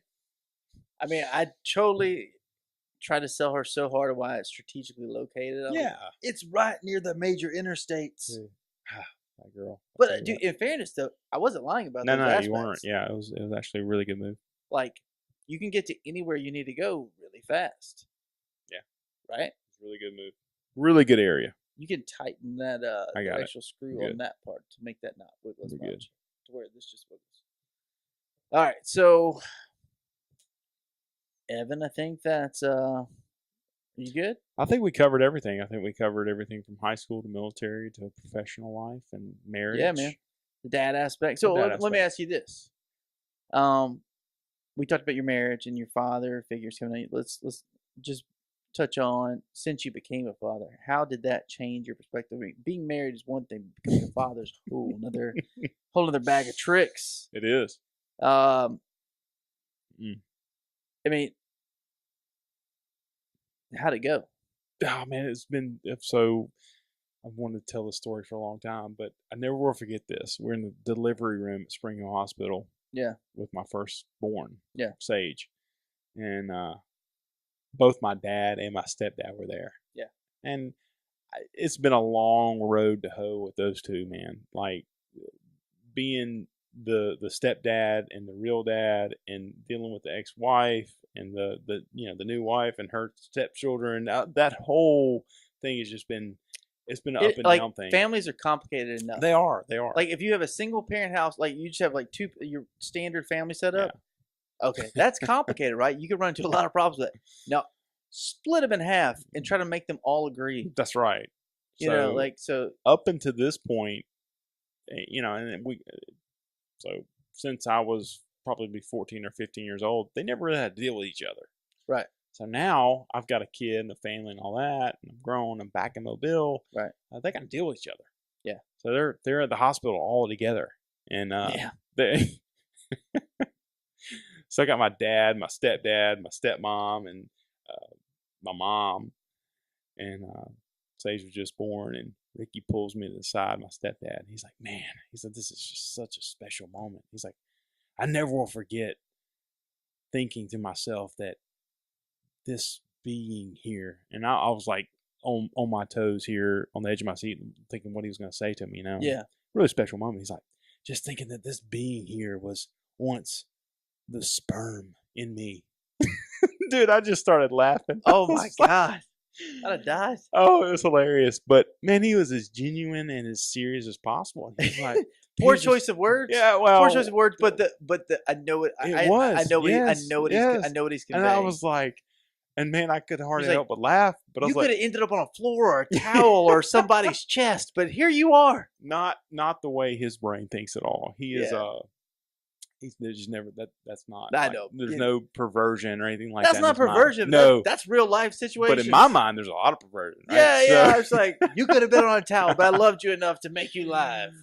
But he's just and explained that to me, and he just kept going about the miracle of life and all that stuff. And man, Isn't it crazy? You could accidentally make a does, person. man. Yeah, It's the only Yeah, thing dude. you can accidentally make. oh, It's the man. most complicated thing in the universe that we know about, and you can accidentally make one. Dude. But we couldn't accidentally make this room. Or No, I this know, table. right? Yeah, Most complicated thing. nothing in can happen by chance. The most complicated thing in the universe can be accidentally made. Yeah. Yeah. Bizarre.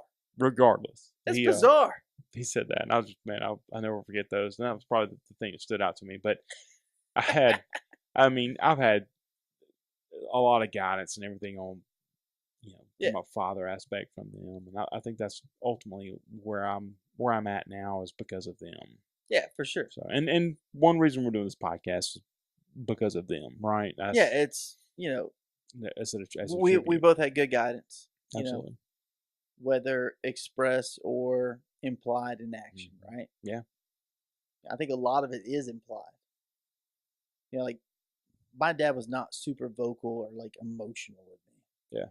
Yeah, it was just like by his action and just telling me what to do and what not to do. But like as far as like direct guidance and like advice, pretty hands off. But he was always very like I always was able to pull or deduce a lesson. Yeah. Just it just rolled that way. Man. Yeah, I think that sums it up. All right, man. Well, What are you drinking tonight? so any poorly stated segments or offensive remarks or just anything patently egregious on our parts, I would like to say is sponsored by Voodoo Ranger.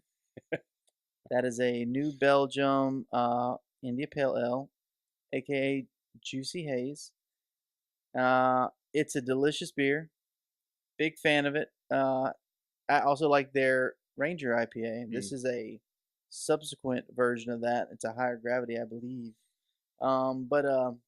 Yeah, so if any of you have been offended by anything we've said, or if we've said anything that may or may not have been a little too candid, that's brought to you by Voodoo Ranger IPA. It's sponsored by that.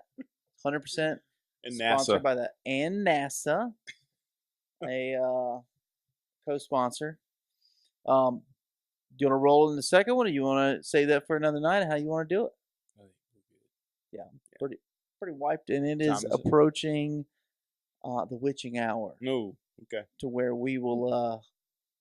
I got a new hire starting tomorrow, so I just got to be an adult tomorrow, and I need all I hear the rest I can get for that. all right, fair enough. All right, what's- doggy. So we will actually pick this. What we're gonna do is we're gonna pick this episode up, and we're actually gonna link. We can link them together. I don't think it's a necessity to make it episode 2, but we'll take a small break and we'll be back.